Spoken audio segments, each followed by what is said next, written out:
Bom, agora eu vou mostrar para vocês como que a gente faz a conexão do Event Storming com o Design Thinking, ok? O Event Storming é um jeito de modelar o software que nós estamos fazendo de uma forma inteligente e produtiva, tá? Ele foi criado pelo Alberto Brandolini, ele é um italiano muito inteligente e eu vou dar uma explicada aqui no Event Storming porque ele é muito útil para a gente, tá? O Event Storming é uma técnica de workshop colaborativo usada para explorar e mapear domínios de negócio, tá? Mapear domínios de negócio complexos de forma rápida e visual. Ele é uma das ferramentas mais eficazes para iniciar um projeto com abordagem DDD. O que é DDD? Telefonema DDD, Lucas? Não, não é. DDD é Domain Driven Design, a gente já vai explicar isso lá. O Event Storming gera maior compreensão e produtividade, simplificando a abordagem e incluindo o entendimento de vários níveis das partes interessadas no negócio. O que isso significa? Imagina que eu tenho o dono do negócio, eu tenho o cliente, eu tenho o usuário, eu tenho os operadores, eu tenho o financeiro, eu tenho o investidor, eu tenho todo mundo ali. E isso daqui é uma boa forma da gente modelar o software, modelar a solução, né? Porque hoje em dia criar IA é também criar software, né? Não deixamos de criar software. Uh, é um jeito da gente organizar como as coisas vão acontecer.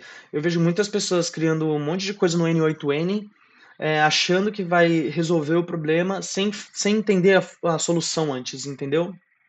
Então, com a ajuda de post-its, né, em grupos dispostos, a gente consegue revelar os processos de negócio de forma mais eficiente e divertida, tá? E por que que a gente estuda isso daqui? Para a gente conseguir fazer um domain storytelling, tá? Como que a gente faz um domain storytelling? Primeira coisa, né, o que que é? A técnica colaborativa de modelagem que utiliza histórias para entender os processos de negócios complexos. Então imagina que a gente está desenvolvendo um banco super complexo ou está desenvolvendo um sistema extremamente complexo, que eu já vou chegar lá, eu já vou explicar aqui como é que funciona. Enquanto uma história é contada, a ideia central aqui, né? Vamos lá, a ideia central aqui é que os especialistas do domínio que são as pessoas que realmente executam o trabalho, contem suas tarefas passo a passo, como se fosse uma história. Então, é muito legal fazer isso. Por exemplo, eu cheguei pro meu amigo Wei e ele falou assim, cara, a gente tem um problema X aqui, que é a Cloud. Aí eu, tá, me conta aí uma história. Eu fui ouvindo a história. Conforme ele foi contando a história, eu fui desenhando o que foi acontecendo no processo, entendeu? E a ideia aqui é a gente tirar, a gente aprender, né? Quem são os atores, quais são os objetos de trabalho que esses atores usam e quais são as atividades dessas pessoas. Vejam, é, quando a gente fala de modelar softwares complexos, a gente tem que lembrar que cada passo disso daqui é extremamente importante. Não é só sair criando, pedindo para a IA fazer isso daqui que ela vai criar, ela não vai criar isso daqui. Não, ainda não, a gente não chegou nesse nível, tá bem? Esse método ajuda a criar um entendimento compartilhado entre as equipes de desenvolvimento e os especialistas do negócio, garantindo que o software a ser construído reflita com precisão. É essa a ideia. A IA generativa, se a gente pedir, tem várias imagens daí, né? Eu pedi, peça para a IA regerar a mesma imagem tantas vezes e saiu de uma coisa e chegou em outra. Isso é real. Então a IA generativa ela não cria as coisas, ela gera as coisas que já existem, tá bom? Aí, uma vez que a gente descobre aqui, né, processos de negócios, especialistas de negócios e etc., a gente começa a identificar um negócio chamado Domain Driven Design, tá? É uma abordagem de desenvolvimento de software que foca em modelar o sistema para que ele corresponda diretamente ao domínio de negócio em que atua, entende? A ideia principal é que a complexidade do software deve vir da complexidade do próprio negócio e não das dificuldades técnicas. Gente, o que isso significa? Ah, eu fiz meu app em Lovable Largat e agora ele não funciona mais. Por quê? No começo, quando eu comecei a desenvolver no Lovable, só tinha 5 telinhas. Aí eu fiz o login, fiz não sei o que, fiz nananã. Só que agora chegou num negócio que eu peço para ele, ele gasta 1 milhão de créditos e ele não funciona. Por que isso acontece? Porque existe uma separação de contexto. E conforme o software vai ficando complexo, o Lovable, nem o cursor, nem qualquer outra ferramenta, o Julius ou o Manus, nenhuma delas vai conseguir fazer isso daqui. Ela vai começar a gerar dificuldade técnica para a pessoa.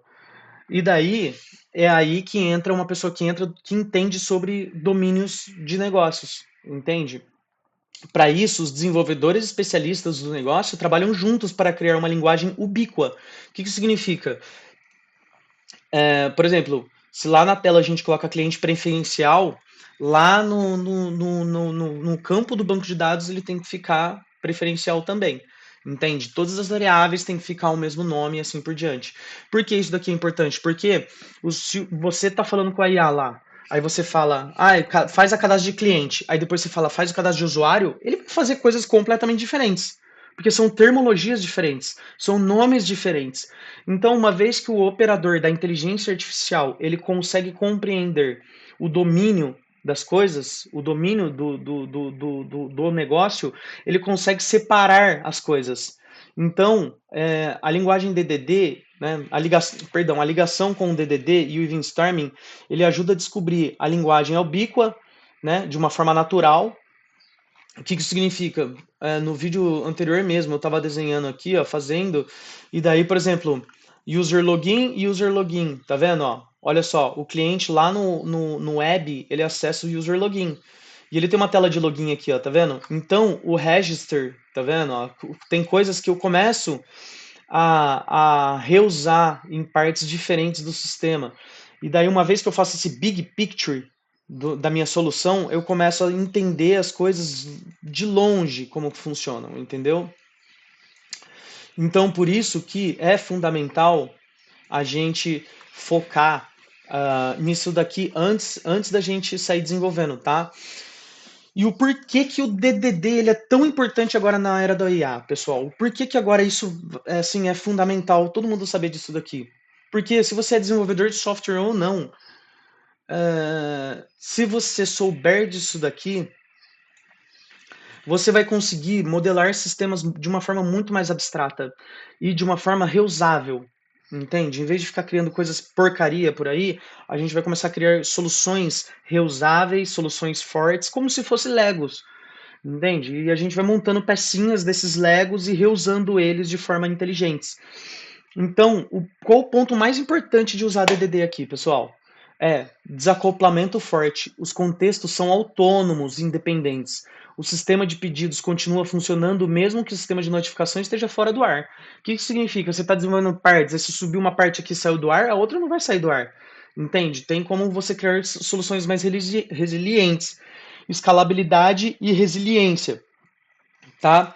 Cada contexto pode ser escalado de forma independente. O que isso significa? Meu sistema, minha IA de pedidos está recebendo muita demanda. Aí minha outra IA está fazendo outra coisa. Isso daqui é uma forma da gente separar e fazer cada coisa aumentar de uma forma diferente. Tá? O DDD ele reflete o negócio real. Muitas empresas já funcionam de forma orientada a eventos. Um departamento determina sua tarefa e avisa o próximo. A arquitetura apenas espelha esse fluxo natural. Tá?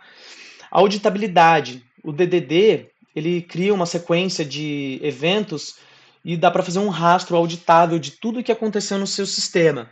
Pessoal, isso daqui juntando com longa memória para IA é maravilhoso, porque uma vez que você quer indexar as coisas para criar long memory no seu agente, quando você cria a auditabilidade, você pergunta para ela o que aconteceu nesse status, ele vai listar o status inteiro e vai falar o que aconteceu, tá? Evolução do sistema. Se precisar de uma nova funcionalidade, por exemplo, um programa de fidelidade e etc., né? Você não precisa mexer nos contextos, você vai lá e adiciona. Olha só que interessante aqui, ó. Aqui eu mostro esse evento, né? Ó, imagina que eu tenho aqui já um e-commerce, né? Que ele se cadastra, ele confirma o pagamento, realiza o pedido. Aí aqui, ó, ele starta o contexto, né? O processo de negócio de contexto de estoque, para ele calcular, né? Subtrair o estoque. Contexto de notificação, para ele notificar, de faturamento, para ele ver o pagamento aqui que recebeu.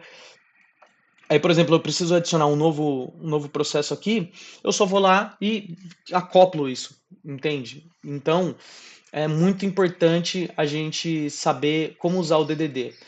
Aí eu coloquei aqui também o Event Driven Domain, tá? Porque o Event Driven Domain, ele também acompanha os acontecimentos do evento, tá? Ele é um estilo de arquitetura onde as diferentes partes do sistema, os boundary contexts, tá vendo? A delimitação dos contextos, eles se comunicam através de publicação de eventos, entende? Isso aqui é extremamente importante, pessoal.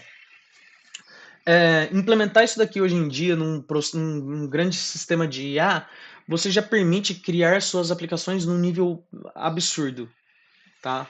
Absurdo, desacoplado e ainda você consegue reusar eles, tá bem? Legal.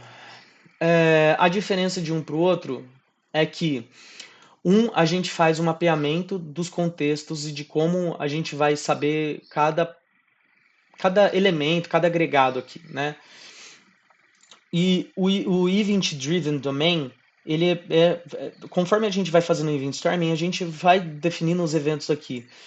E quando esses eventos estão definidos, depois é só você pedir para o seu IA, ou pedir para o seu programador, ou pedir para o seu time de desenvolvimento seguir esses eventos, entendeu? Então, ele reduz muito a distância do negócio em relação à técnica.